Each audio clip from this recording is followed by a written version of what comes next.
Oi, gente, bem-vindos à Forja. Meu nome é Deco e hoje a gente vai começar um canal novo, aliás, um quadro novo aqui no canal de análise de filmes. Oh, meu Deus, um canal no YouTube sobre filmes que vai analisar filmes? É, eu sei, super novidade, eu sou muito criativo. E pro nosso primeiro vídeo, eu queria analisar um filme que fez muito sucesso recentemente e eu gostei pra caramba, que é o Obsession, ou Obsessão, que foi criado pelo Curry Barker. É um rapaz super engraçado que ele fazia vídeos no TikTok, e ele virou diretor de cinema e ele fez um sucesso enorme. O Obsession, eu acho que todo mundo que assistiu entendeu. É um filme muito bem feito, é um terror com uma ideia muito interessante, as atuações são ótimas, e tá tendo uma onda nova agora no cinema da gente fazer filmes de obras que não são literalmente literárias, sabe? Que vieram de um jogo, ou que vieram de alguma história da internet. Eu sei, o Obsession ele não tem uma origem na internet, etc, mas o diretor veio da internet, isso é uma coisa que eu acho muito legal. Então eu decidi começar falando sobre Obsession, beleza?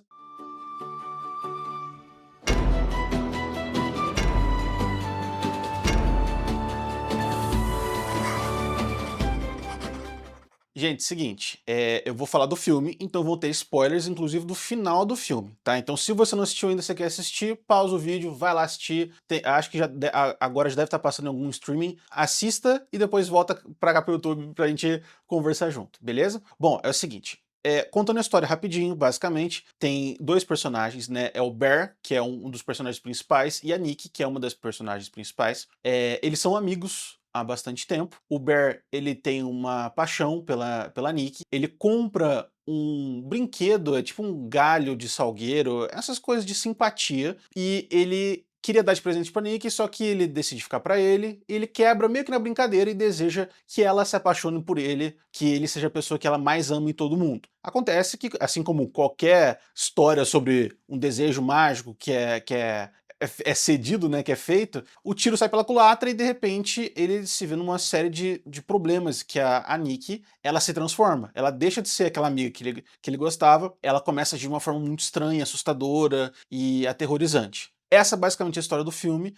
O filme é um filme de terror, então vai ficando mais tenso conforme o filme vai passando. E assim, se vocês quiserem ver análise do filme em si, da história em si, tem vários vídeos por aí, talvez eu até faça um vídeo sobre isso depois, mas hoje eu decidi fazer uma coisa um pouco diferente. Eu quero falar dos personagens, eu quero fazer uma análise sobre os três personagens principais que tem na história, que é o Bear, a Nikki e o Ian, que é o amigo do Bear. Uma coisa que todo mundo tá falando agora, e que eu concordo bastante, que assim, parece que todos nós tivemos uma epifania ao mesmo tempo, é que na verdade o Bear que ele é o vilão do filme. Na história, quando a Nikki ela é meio que possuída, embora o diretor fale que não é uma possessão, mas eu vou usar esse termo para simplificar, quando ela é possuída por uma entidade maligna lá, o filme meio que tenta passar a ideia de que a Nikki que é o problema, porque ela age de forma estranha, ela mata pessoas, ela ataca, faz coisas assustadoras, só que a história por trás, né, a lição de moral por trás, é que na verdade o Bear que é o vilão de tudo. Então eu queria fazer uma análise dos três personagens e explicar minha visão sobre o Bear e o que eu acho sobre ele como vilão, ok? Vamos começar pelo começo então, vamos começar mais simples. Vamos começar falando pelo Bear. O Bear e a Nikki são dois excelentes personagens, porque um é o oposto completo do outro. O Bear, ele é o ápice de alguém que é dependente. Ele basicamente não tem personalidade e ele é dependente de todo mundo que rodeia ele. Ó, se você assistiu o filme, você vai entender o que eu tô falando. Ele quer se declarar pra Nick. Ele quer falar que ele ama a Nick. O que ele faz? Ele vai lá e fala? Não. O que ele faz? Pede ajuda pro amigo dele. Ele se declara como uma forma de treino, aliás, a primeira cena do filme, pra uma garçonete X lá. Por quê? Ele precisa da aprovação, ele tem a dependência pela aprovação das outras pessoas pra ele fazer alguma coisa. Então, ele age por conta própria? No começo do filme, pelo menos, não. E toda vez que ele age, ele quer autorização, ele precisa que alguém dê autorização pra ele, ele é dependente da presença das pessoas. Outro exemplo, ele morava com a avó dele, o que dá a entender no filme, né, que ele morava com a avó dele falece e ele herda a casa. E é muito estranho, porque assim, o Bear no filme, ele deve ter uns 25, 28 anos mais ou menos. Só que a casa dele é claramente a casa de uma pessoa idosa. Você não vê momento nenhum assim ele ter um contato ou então um afeto com a avó dele. E mesmo assim, ele é tão sem personalidade, ele é tão dependente dos outros que nem a casa ele muda. É como se fosse um jovem adulto, né, morando numa casa de uma pessoa idosa. O Bear é basicamente um cubo de tofu com pernas, sabe? Ele é nada, é blend, sabe? Neutro, é o cinza. Ele é extremamente dependente. E isso dita as ações dele mais pra frente, e por conta dessa dependência, ele vai se transformar num vilão. Já vou chegar nesse ponto. Outro personagem também que é muito importante, que ele é meio que um antagonista na história, até eu diria que ele é meio vilão também, que é o Ian, o amigo do Bear. E aí eu vou explicar o porquê de amigo, né, das aspas agora. Basicamente assim, o Ian, ele é aquele tipo de amigo que só se sente bem quando o outro tá mal. Então, durante o filme, ele o tempo todo fica tentando fazer o Bear se sentir mal. Ele ridiculariza o Bear, ele tira sarro do Bear o tempo todo, ele fala que o Bear não vai conseguir nada, que ele não vai conseguir sair com a Nick, ele desencoraja todas as tentativas do Bear, e mesmo ele falando assim que, ah não, mas eu tô do seu lado, viu Bear, eu sou seu amigo, que a gente sabe que não é verdade. Muitas vezes na nossa vida, a gente acaba encontrando pessoas assim. Quando uma pessoa, ela fala que ela é tua amiga, mas ela não age de acordo, ela não é tua amiga. Só fazendo um pequeno parênteses. Assim, por exemplo, vamos supor que eu falo pra vocês que eu sou a pessoa, considerada a pessoa mais linda do mundo. É verdade? Sim, é isso.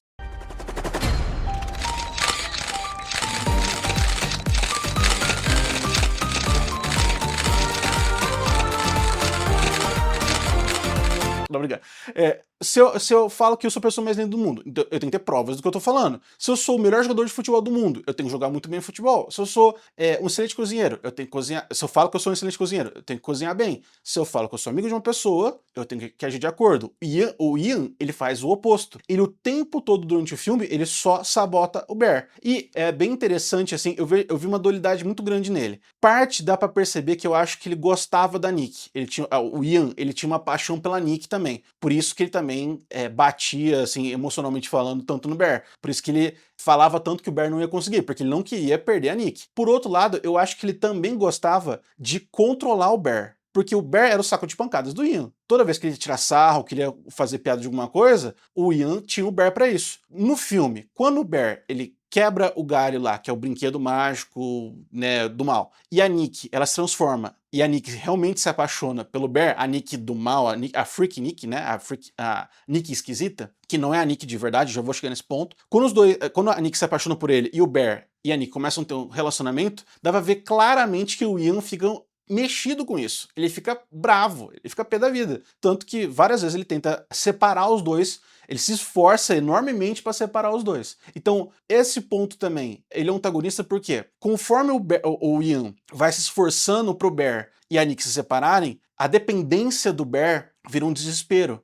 O Bear é como se fosse uma pessoa viciada numa substância química, em algo do tipo. Quanto mais ele sente que ele vai perder a Nick, mais desesperado que ele fica, a ponto que ele começa a aceitar coisas absurdas. E muito desse motor é justamente o Ian. O Ian vai empurrando isso goela abaixo do Bear. E agora, a terceira personagem é a Nick, que é a nossa personagem principal, que ela é vendida como se fosse vilã, só que na verdade ela é a vítima. Antes de tudo, eu queria só falar uma coisa aqui. Gente, é raro hoje em dia você encontrar uma atuação tão boa quanto dessa menina. É impressionante, de verdade. Essa menina, ela vendeu muito bem o personagem, você realmente acredita nas mudanças de personalidade dela de um pro outro. Então assim, é aterrorizante o que a gente vê. Bom, a Nick, antes dela virar a Freak Nick, ou seja, antes da transformação, da possessão dela, né? Ela é o oposto do Bear, como eu falei. Ela é um espírito livre completo. Ela não segue a ordem de ninguém, ela não segue, às vezes, por exemplo, no começo do filme, fala, ah, não, vamos em tal lugar, não, eu não quero ir. Não, vamos sim, não, eu não quero ir, então eu não vou. Ela age da forma mais livre possível. Até parece que ela sente uma certa objeção,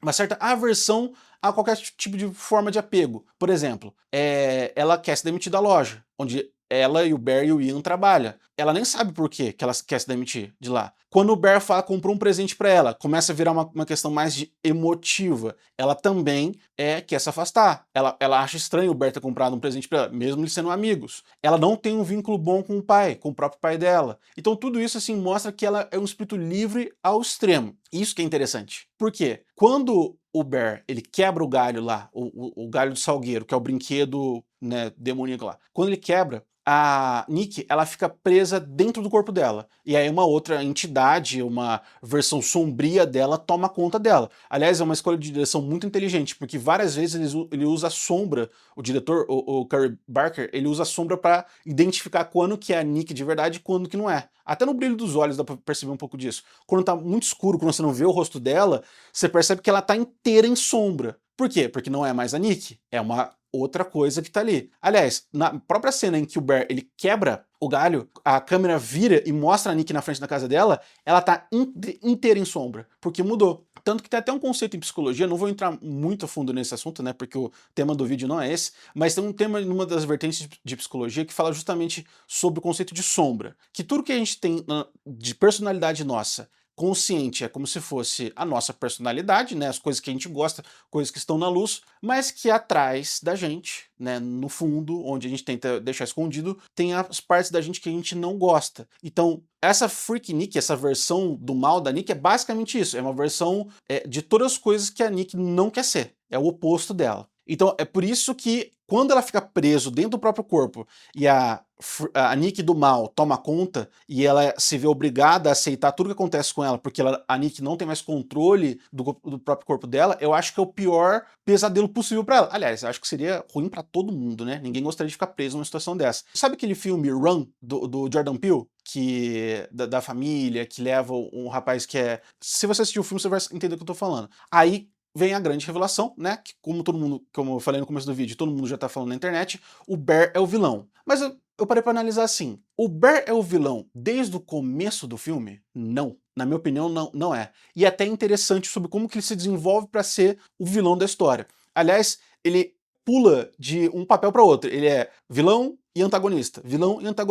Dando só uma explicação rapidinha sobre o meu entendimento de vilão e antagonista, tá? Vilão é aquele personagem que tem uma visão oposta ao personagem principal. Então assim, eu quero salvar o mundo, eu quero destruir o mundo, eu quero proteger a magia, eu quero destruir a magia, esse tipo de coisa. Um tem uma visão oposta. O antagonista, ele tem a mesma visão do personagem principal, mesma visão da vítima, do mocinho, etc. Só que os meios que ele faz para alcançar esse objetivo, muitas vezes não são considerados morais, ou justos, ou bons. Ou às vezes até são, mas são um caminho diferente do que o protagonista levaria. E o Barry, na minha opinião, ele quica entre esses dois papéis. Quando que ele começa a agir como vilão? Aos 40, e é literalmente nesse minuto, aos 45 minutos do filme. É assim, quando ele quebra o galho, na hora que ele quebra o galho do Salgueiro, e eu vou, de novo, vou chamar de entidade para simplificar, e a entidade toma conta da Nick, né, a Freak Nick toma conta da Nick normal, no começo ele nem entende o que tá acontecendo, porque a mudança de personalidade na Nick é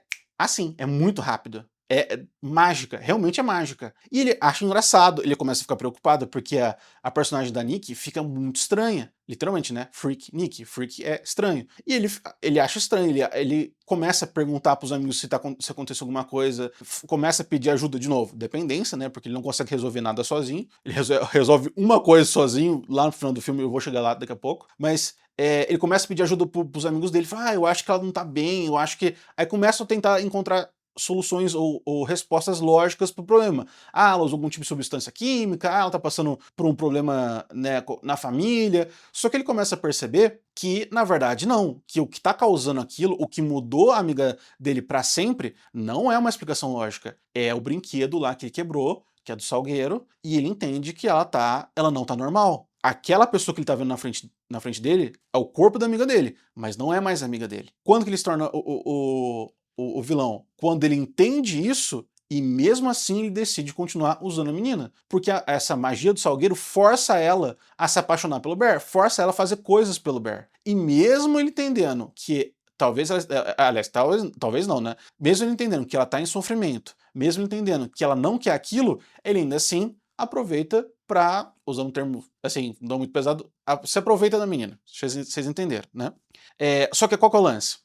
A Freak Nick, né, a Nick eu vou chamar de Nick do mal, só que ela, tadinha, né, ela não é do mal, ela também não tinha controle sobre as próprias ações. Mas a Nick do mal, ela age quase como se fosse uma criança em alguns pontos, sabe? Ela se torna exatamente aquilo que o Bear queria. Ela se torna extremamente dependente dele, ao ponto que ela não consegue nem entender onde termina ela e começa o Bear. a Nick do mal, eu tô falando, né? Então, por exemplo, no começo do filme, a gata de estimação do Bear morre, e ele fica muito mal com isso. Logo na primeira cena, quando ele quebra o galho e ela se transforma na Nick Sombra, né, na Nick do mal, ela fala assim, você podia pelo menos entrar em casa, né, porque minha gata morreu. Só que não foi a gata da Nick que morreu, foi a gata do Bear. Em vários momentos ela mostra isso, que ela nem consegue compreender a diferença entre um e outro. Sabe, entre o Bear e entre ela mesma. Ela age como se fosse, como eu falei, uma criança. Ela não pensa em consequência. Ela faz uma série de coisas que são assustadoras e muitas vezes estranhas e bizarras, e mesmo assim ela continua fazendo, porque ela não tem noção de consequência. E ela quer fazer tudo pelo fim dela. Qual que é o objetivo dela no final? Ficar com o Bear. Ela quer que o Bear ame ela. Só que o Bear começa a perceber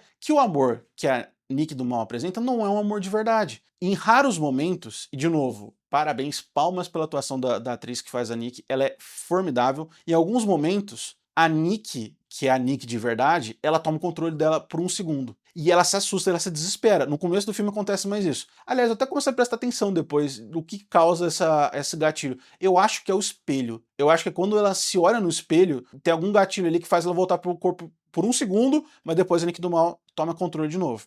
Então ela cria, a Nick do mal, ela cria essa dependência com o Bear do mesmo jeito que o Bear queria. Então por isso que ele se aproveita tanto, ele permanece nesse estado de dependência por tanto tempo. Como eu falei, é como se fosse uma pessoa viciada em algo e o vício quer ele de volta, sabe? É como se a droga e a pessoa quisessem a mesma coisa. Em alguns momentos, o Bear, ele tenta resolver o problema. Então, por exemplo, tem uma cena, e é uma cena aterrorizante, eu gosto muito de construções assim, que o Bear, ele liga pro saque, pro serviço de atendimento ao cliente do brinquedo. O brinquedo é como se fosse um brinquedo industrializado, né? Aliás, detalhe interessante, quando ele compra esse brinquedo na loja, ele vai numa loja dessas de pedras mágicas e coisas assim, holísticas, né? Ele vai numa loja dessa, e aí ele não encontra o que ele queria, ele vê esse brinquedo na prateleira. Se você prestar atenção, tudo que tá na prateleira, nada daquilo tem a ver com desejo ou com amor, nem nada. É tudo de controle. Do lado do brinquedo do Salgueiro, tem um bonequinho de voodoo. Do outro lado tem outra coisa, eu não lembro agora se é uma fitinha, alguma coisa também, que também é de controle. Ele não percebe, mas ele compra aquilo lá. Mas como eu tava falando, quando as coisas começam a perder o controle, quando a Nick do mal começa a fazer coisas extremamente perigosas ou absurdamente estranhas, ou assustadoras, ou prejudiciais para ela e para ele liga no saque porque ele quer resolver o problema. Ele quer que o desejo dele suma. Ele quer que o desejo desapareça. Aliás, no começo, ele quer que só as partes ruins do desejo desapareçam. Ele até fala, eu não quero que ela pare de me amar, eu só quero que ela pare de agir estranho. Por quê? De novo, dependência. Mesmo essa hora que ele tá agindo como antagonista, ele quer libertar a amiga, mas que ela continue amando ele também tá agindo como um vilão. Por quê? Porque ele não quer no começo que ela pare de amar ele. Aí o rapaz do outro lado da linha fala assim, não, mas isso não é assim que funciona. Não tem como você escolher parte do desejo pra desfazer. Aliás, eu acho que esse foi o ponto que cravou ele como vilão no filme. E talvez esse tenha sido o ponto que determinou o final dele no final do filme. Porque assim, quando ele liga no saque, seja lá o que tá falando com ele, do outro lado não é uma pessoa. Eles deixam isso bem claro no filme, que é alguma criatura sobrenatural também. Por quê? No saque, ele faz com que o Bear escute os gritos da Nick pelo telefone. Porque a Nick, de verdade, que tá preso dentro do corpo da Nick do mal, ela tá gritando como se ela estivesse sendo torturada, porque pra ela é uma tortura, pra qualquer um seria uma tortura. Não ter o controle do próprio corpo, e ele fez coisas com ela que ela não queria. Quando ele falou que ele não queria libertar ela, que ele queria só tirar as partes ruins, seja lá qual entidade estava tomando conta disso, falou assim, então beleza, então agora você vai ter que lidar com o problema.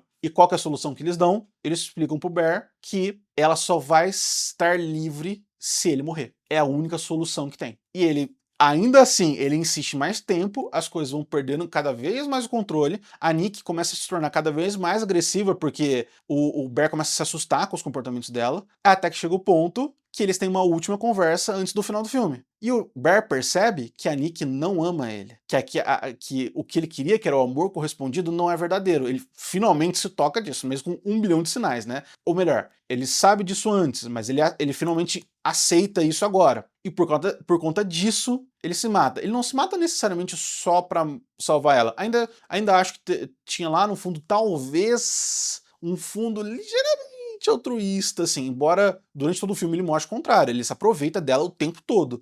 Aliás, tem um diálogo bem expositivo sobre isso no filme. Mas assim, na hora que ele percebe que a pessoa com quem ele tinha dependência não correspondia ao amor dele, aí ele desiste de tudo. Aí ele fala, quer saber? Não vale mais a pena, né? Pelo menos eu vou conseguir libertar a Nick nesse meio tempo. E no final do filme ele, né? E aí o feitiço se desfaz. Só que até chegar nesse ponto, o dano que ele causou, não só na Nick, mas ao redor dele também, porque um monte de gente morre por causa do egoísmo e da dependência dele, são danos irreparáveis. Isso consagra ele como um vilão. Então, assim, é interessante a gente entender isso. Nem sempre um vilão, ele é criado desde o zero. Ele tem más intenções desde o zero. Às vezes são quando a pessoa tem uma oportunidade de fazer algo errado, mas pelo benefício próprio, a pessoa faz e assim é consagrado como um vilão. E o Bear com certeza é. Basicamente é isso que eu queria falar do filme. Espero que vocês tenham gostado do vídeo de hoje. Vou fazer mais análises de filmes mais pra frente. O próximo talvez seja, muito provavelmente vai ser da Odisseia, que eu vou fazer a minha análise também. Deixem nos comentários o que vocês acharam e o que vocês pensaram sobre a Nick, sobre o Ian e sobre o Bear. E até o próximo vídeo.